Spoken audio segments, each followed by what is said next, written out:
Assalamualaikum Sobat Bincang. Semoga rahmat dan berkah tetap terpancar di negeri ini, sehingga kita bisa tetap terus hidup berdampingan dan saling menjaga. Dan semoga eh, kejadian besar tahun ini dapat berakhir dan kita semua bisa kembali ke masa-masa kehidupan normal di mana kita bisa melakukan banyak hal. Banyak sebenarnya hal yang bisa kita soroti di tahun 2020 ini. Banyak sekali kebijakan-kebijakan baik internasional maupun nasional yang cukup berpengaruh kepada kehidupan bermasyarakat dan bernegara. Yang dimaksud dengan kehidupan bermasyarakat dan bernegara ini adalah dilihat dari dua aspek. Pertama, aspek otoritas atau kepemerintahan, dan dua, aspek rakyat sipil atau masyarakat umum. Dewasa ini terjadi beberapa kerenggangan atau bahkan jurang informasi antara masyarakat dan pemerintah. Hal ini berakibat buruk pada hubungan antara masyarakat dan pemerintah itu sendiri. Sehingga seperti yang kita bisa lihat di beberapa hari kebelakang ini, bahwa pemerintah telah menetapkan sebuah kebijakan yang kontroversial dan masyarakat tidak diberikan sosialisasi yang tercukupi dan hanya pada perwakilan. Itu pun tidak dibarengi dengan informasi umum yang menyeluruh. Hal ini tentu mendapatkan kecaman oleh serikat-serikat yang ada di Indonesia, termasuk mahasiswa juga, bahwa ini sebenarnya bukan hal yang lazim untuk dilaksanakan. Pemerintah diserang habis-habisan, dipertanyakan otoritasnya, dipertanyakan bagaimana mereka meregulasi informasi yang bahwa itu tidak menginformasikan apapun kepada masyarakat dan terkesan pengambilan keputusan yang cukup terburu-buru. Jadi sebenarnya kenapa masyarakat itu berdemo? Kenapa pemerintah melakukan sesuatu yang cukup kontroversial seperti ini? Untuk menjawab itu, kita harus paham akan dasar-dasar kepemerintahan, yang dimana tidak akan kita bahas hari ini, akan tetapi kita akan membincangkan bersama narasumber tentang aspek-aspek yang saat ini memang gencar terjadi di kepemerintahan, dan hal ini juga cukup berpengaruh terhadap kinerja pemerintah sebagai pelayan masyarakat dan pengatur masyarakat. Baik, tanpa basa-basi lebih lanjut lagi, mari kita langsung ke video wawancara. Enjoy. Semoga ini bisa mendapatkan pencerahan bagi kita. Assalamualaikum warahmatullahi wabarakatuh. Kembali lagi dengan acara Bincang Bersama. Kali ini kami sudah mendatangkan psikolog dari Surabaya, dosen dari Muhammadiyah Gresik, dan saat ini memiliki gelar sarjana psikologi, magister pengembangan sumber daya manusia, dan sedang bekerja di Puspaga Surabaya. Baik, bagaimana kabarnya Pak? Baik, alhamdulillah. Mas Alif, masih dengan keadaan seperti ini?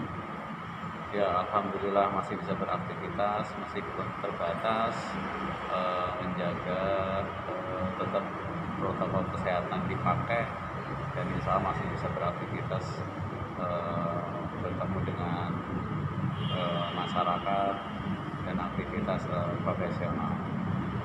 Baik Pak, sebagai salah satu dosen yang menggeluti bidang sosial, psikologi sosial,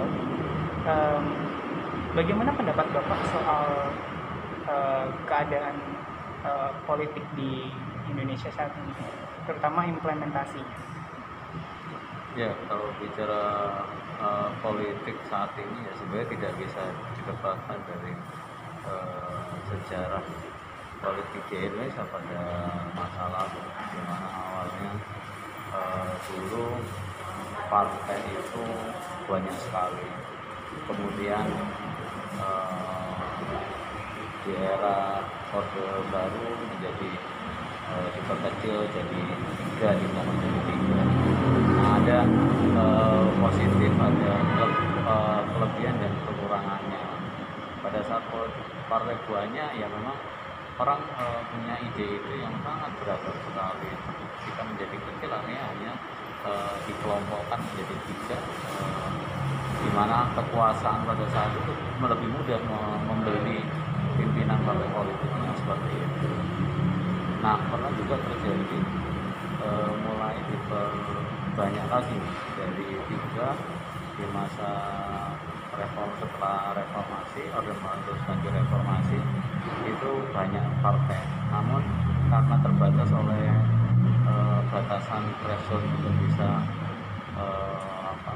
masuk ke ke DPR, sehingga hanya partai-partai yang memenuhi ambang batas yang bisa melanjutkan, sehingga menjadi tidak lebih dari 10 partai yang seleksi terjadi seperti itu.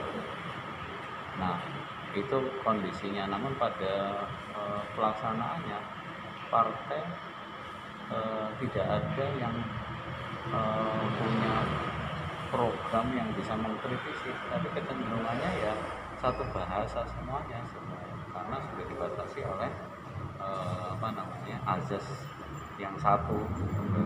Oleh sebab itu diferensiasi masing-masing partai antara partai satu dan partai yang lain tentu tidak bisa dilihat sebagaimana pada awal politik itu berbagai macam partai, ada kelompok Islam, ada kelompok nasionalis, ada kelompok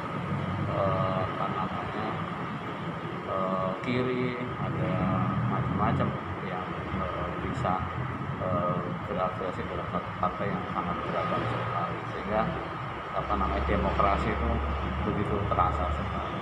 Tapi sekarang karena memang biaya partai itu besar, kalau dia tidak punya uang untuk mengorganisir, maka ya sulit sekali bisa bertahan untuk menjaga idealisme partai itu sendiri. Makanya jadi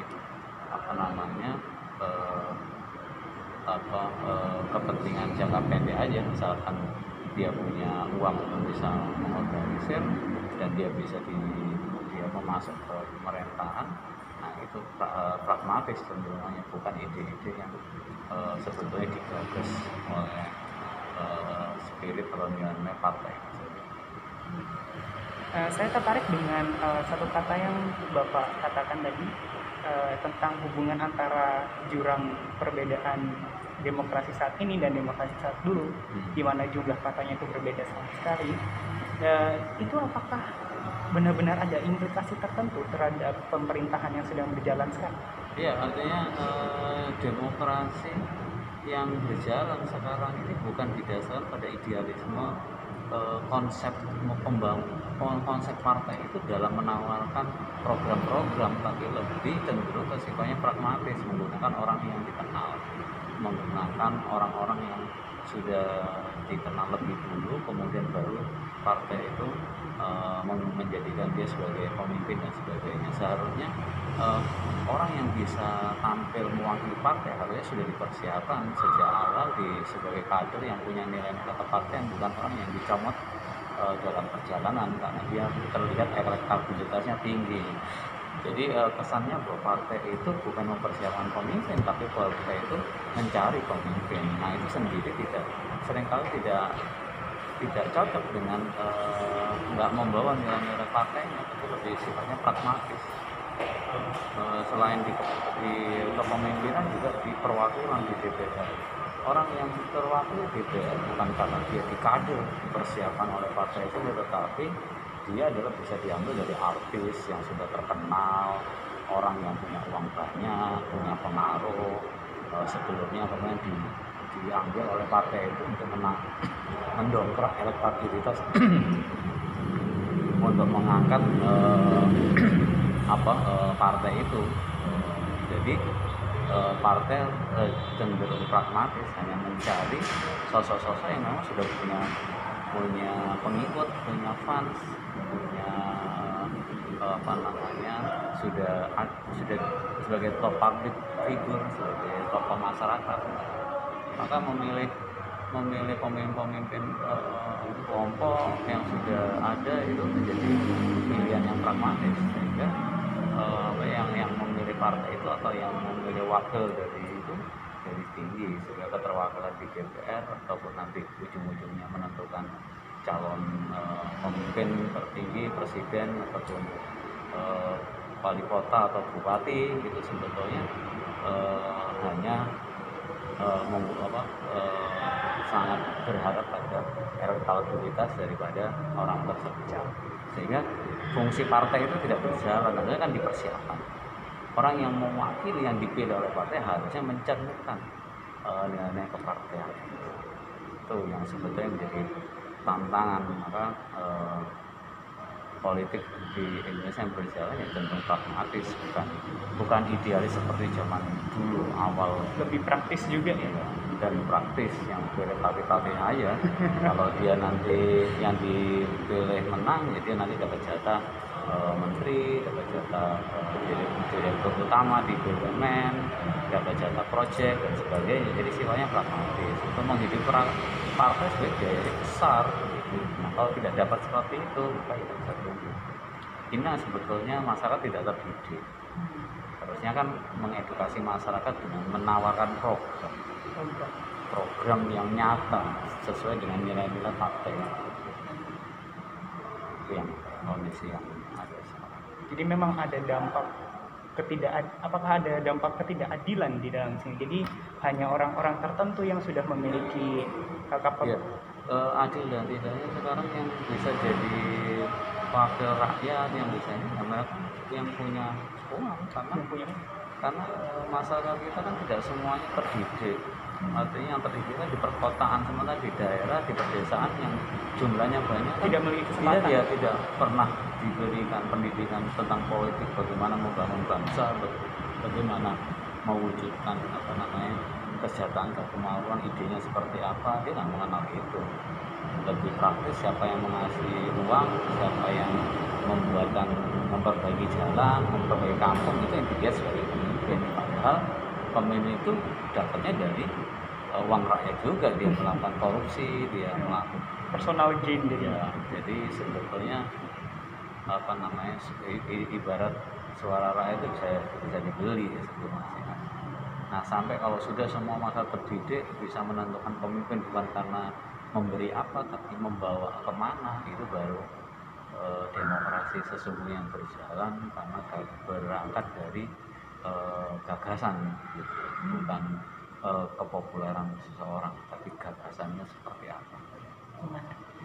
Untuk menjadi pemimpin-pemimpin kita diharapkan untuk bisa menunjukkan idealisme mereka. Idealisme dan gagasan tentang bagaimana mensejahterakan dan memakmurkan masyarakat Indonesia yang sudah bertahun-tahun cenderung terjajah, artinya jenjang kesenjangan antara yang kaya dan miskin masih tinggi gitu.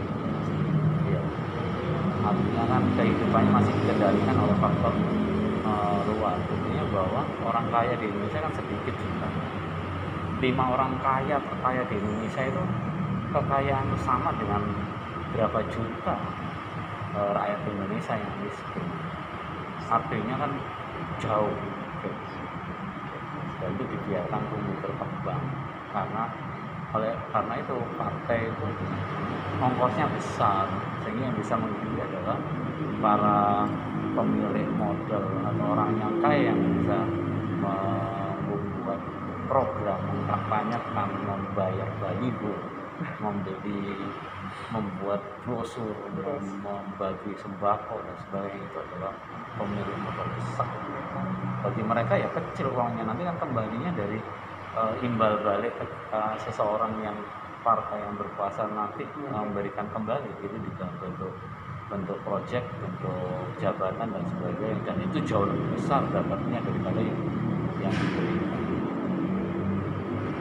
Itulah secara umum yang bisa terlihat, karena itu nyata tapi tidak banyak yang terpikirkan dan tidak bisa dikritis karena tetap masih kalah dengan siapa yang punya uang yang banyak gitu, yang punya modal lebih besar. Sedangkan sehingga yang dikejar adalah sekarang adalah masyarakat yang terdidik dengan apa itu politik, apa itu demokrasi, apa itu ide-ide itu yang sebetulnya mencerdaskan, bukan menambahkan dengan janji-janji manis gitu saat berkampanye, tetapi susah mewujudkan. Jadi apakah menurut Bapak benar-benar sudah tidak ada kesempatan untuk orang-orang selain elit-elit politik ini untuk ikut dalam partisipasi kegiatan? Ya masih ada, cuman pada kenyataannya ketika dia masuk di legislatif maupun di eksekutif dia nggak berdaya kan.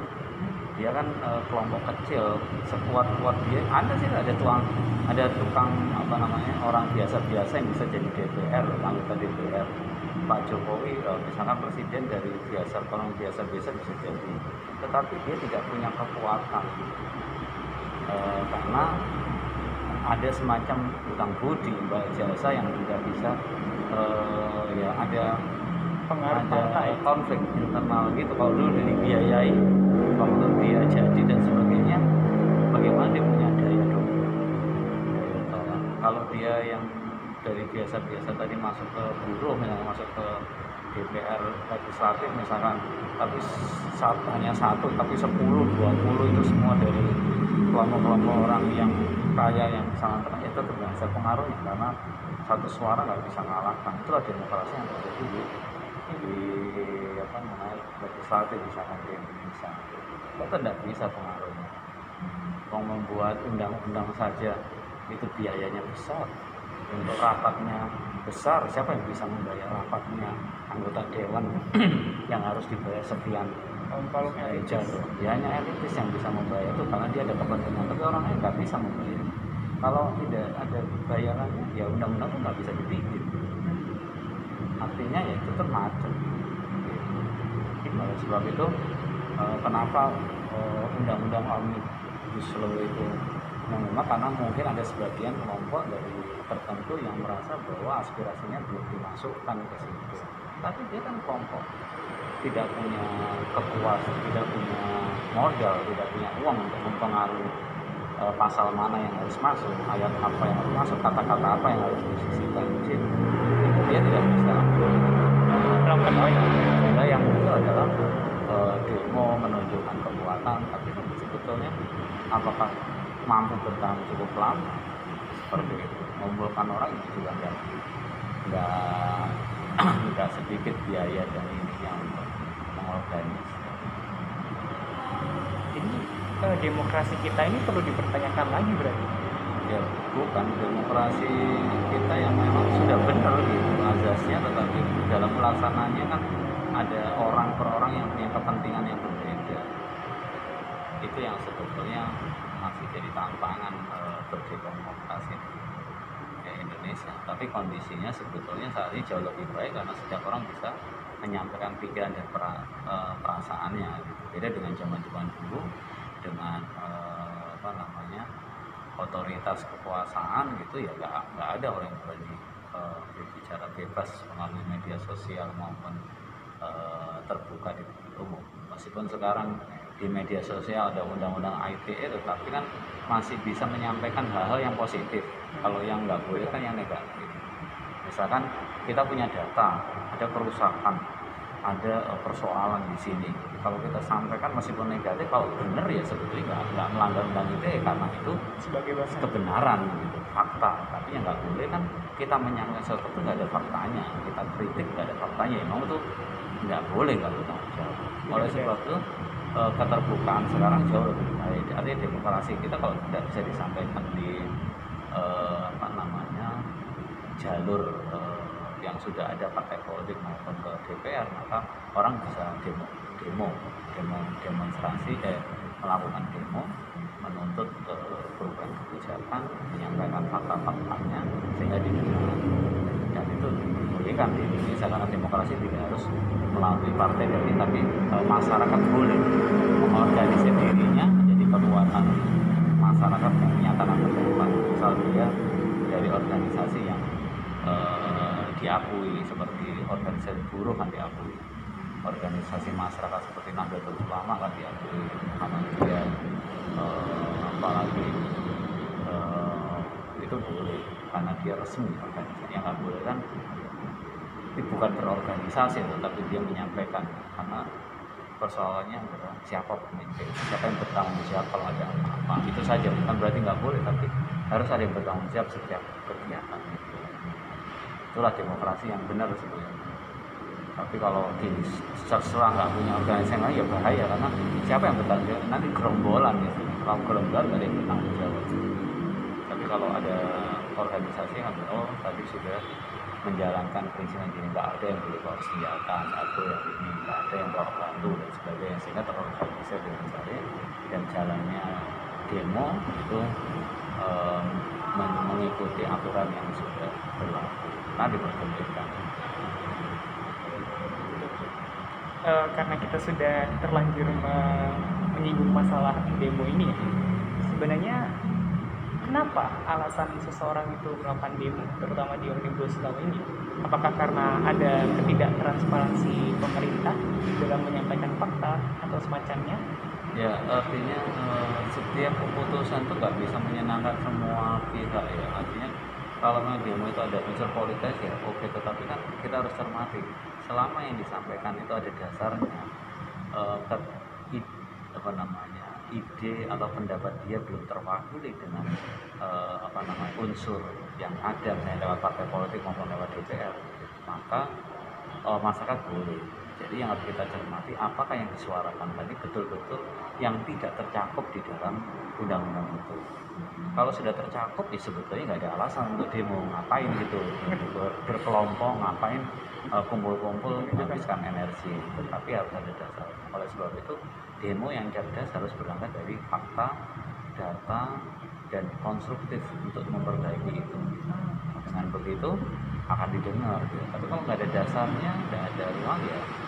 Nah, untuk apa mengemuka masa segitu banyak? Harus didasari dengan fakta-fakta dari undang-undang itu sendiri. Undang-undang itu sendiri kelemahannya di mana tidak menangkap aspirasi yang sudah disuarakan. Gitu.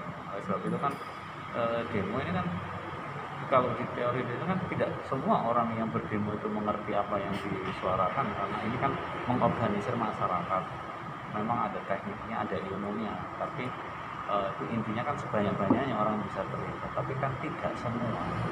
Oleh sebab itu pendidikan kepada masyarakat menjadi sangat penting. Banyak koordinator demo tidak mengedukasi lebih dulu gitu. Sehingga ketika ditangkap oleh aparat, ditangkap oleh yang berwenang, dia nggak tahu apa-apa. Pokoknya diajak aja. Itu yang sebetulnya sama ini dengan partai politik, tidak mengedukasi, hanya mengerahkan. Itu sebetulnya yang riskan, ada potensi untuk ditumpangi oleh orang-orang yang tidak bertanggung jawab. Nah, begitu spirit demo yang diperbolehkan oleh demokrasi di Indonesia jadi tercederai, karena memang akhirnya jadi merusak, jadi tidak ada yang bertanggung jawab atas kerusakan yang dilakukan. Kalau diperhatikan di negara maju, demonya demo santun gitu, tidak ada merusak sarana dan prasarana publik yang ada. Jadi lebih santun, dilakukan dengan cara terhormat, membuat simbol-simbol yang memberikan pesan bahwa kelompok ini kuat, kalau tidak diperhatikan kelompok ini akan berbahaya karena bisa melakukan demo dosa. Tapi tetap mereka tidak merusak.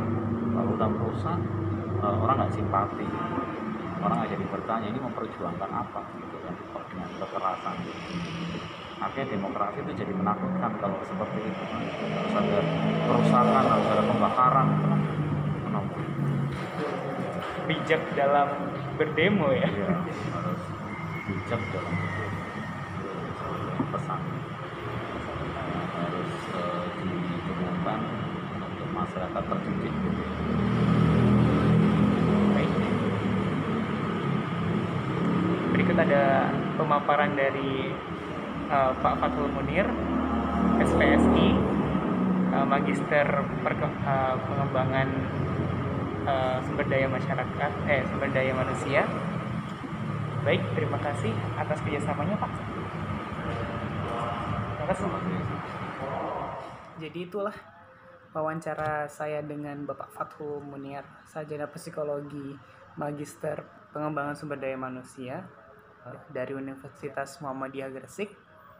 Semoga mendapatkan suatu wawasan tertentu ya, baik dari sisi sejarah maupun pendapat dari ahli psikologi. Memang banyak sekali masalah-masalah yang terjadi di kepemerintahan saat ini, seperti yang telah dipaparkan dari video wawancara tadi. Tetapi kita sebagai masyarakat memang tidak memiliki kuasa tertentu, sehingga kita bisa menggerakkan massa hanya untuk membubarkan kepemerintahan. Karena seperti yang pernah seseorang filsuf katakan, bahwa membangun pemerintahan itu lebih sulit daripada menghancurkan kepemerintahan. Bahkan dalam Al-Quran dan hadis sendiri pernah diterangkan bahwa jika sebuah kepemerintahan yang zalim lagi korup, lebih baik daripada tidak adanya pemerintahan dalam 3 hari. Itu akan terjadi chaos sama sekali. Jadi kita tetap harus bersyukur bahwa kita masih memiliki pemerintahan yang masih peduli dengan kita, walaupun dalam pelaksananya masih kurang, tetapi pemerintah sudah bekerja sebisa mungkin untuk menghidupi rakyat Indonesia. Walau pemerintah masih kurang, akan reevaluasi, serta salah satu yang saya tekankan dalam permasalahannya adalah transparansi. Mungkin untuk masalah transparansi akan kita bahas di episode berikutnya jika memungkinkan. Akan memberikan sebuah puisi ya. Baik. Otoritas sibuk bergelut dengan demokrasi, sehingga lalai akan transparansi. Rakyat sibuk menggaungkan orasi, lupa jika diacuri. Jika sudah begini, siapa yang bisa disalahi? Kebebasan tidak pernah salah, tetapi kewajiban kita menggunakan sebenar-benarnya, dengan cara sebenar-benarnya, sehingga langit di atas sana mendengar keluhan kita. Terima kasih. Wassalamualaikum warahmatullahi wabarakatuh.